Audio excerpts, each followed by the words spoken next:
then each pair will act as a 32-bit filter for us.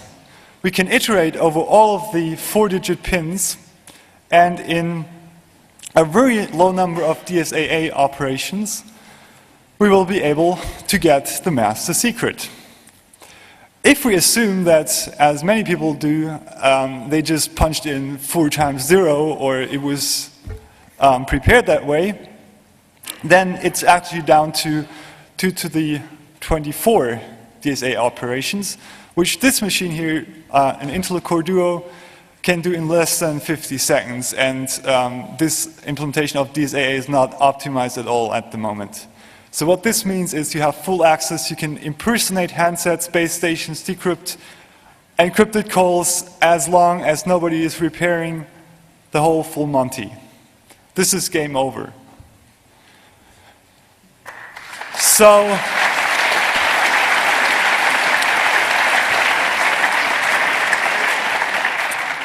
I just gave you one example. On the slides we have more. At the moment we have just 3, because it takes time to reverse engineer firmwares and find the random number generators there, but they are classes, so there's only a small number of these stacked stacks actually around. And what you can do is you can classify or you can detect what stack is being used just by looking at the RANs that gets emitted by the base station. And this basically you can just grab like a challenge off the air, then you do a grep over a text file, and well, okay, this is manufacturer XYZ, or actually, well, stack manufacturer XYZ, and I'll be able to break that in 2 to the 30.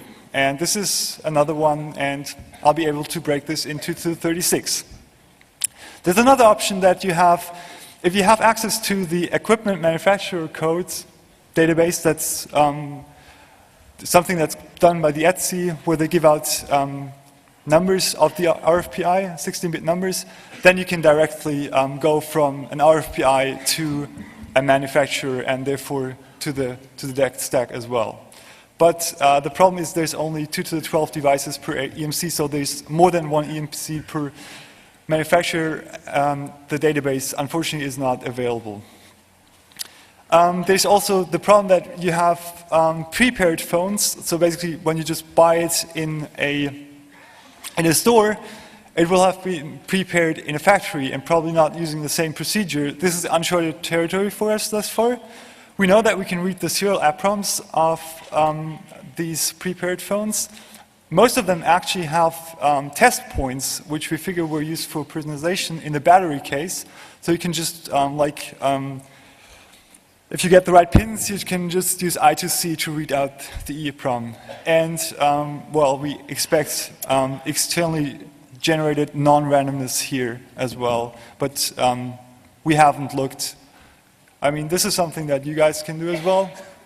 We want you to join us. And now we come to the last thing that has happened only in the last couple of weeks.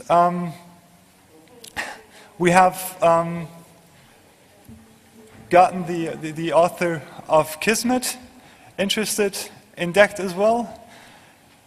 And the next generation Kismet, which is, I think, to be released very soon, most probably will support DECT as well. So thanks for that, Dragon. Thanks for that, Connor.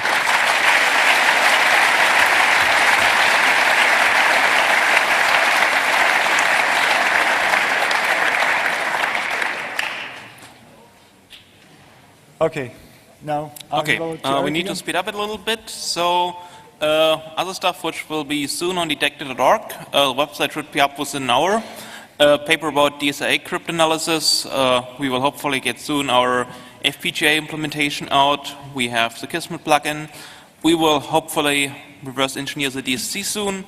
We will try to put up the GNU Radio plugin soon. We have some infos about the AVM Fritzbox 7270, which is also nice for playing with DECT because it's a Linux device with a DECT stack. And we would like to put up more info about specific phones soon. If you're interested in the Common Air card, you can buy them at the Filbert shop here locally downstairs. I think price is 23 euros or so. Or if you are watching this via video, then you can buy them on eBay. There are enough cards available. We would like to thank Chaos Computer Club for great support of the project. Of course, also our universities. And Mazu for the great help with the Linux driver. Starbuck, Carsten, and Flylogix Engineering for the chip reverse engineering part. And very, very especially Alcatel for pulling this very nice DEX ciphering device patent, which has really supported us a lot.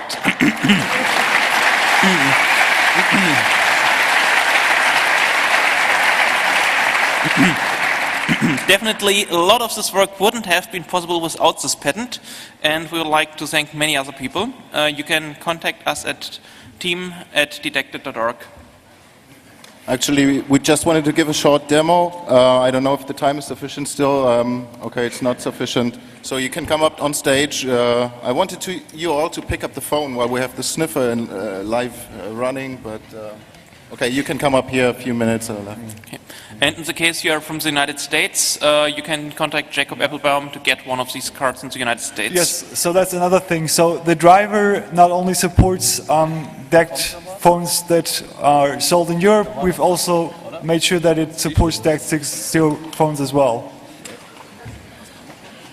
Okay.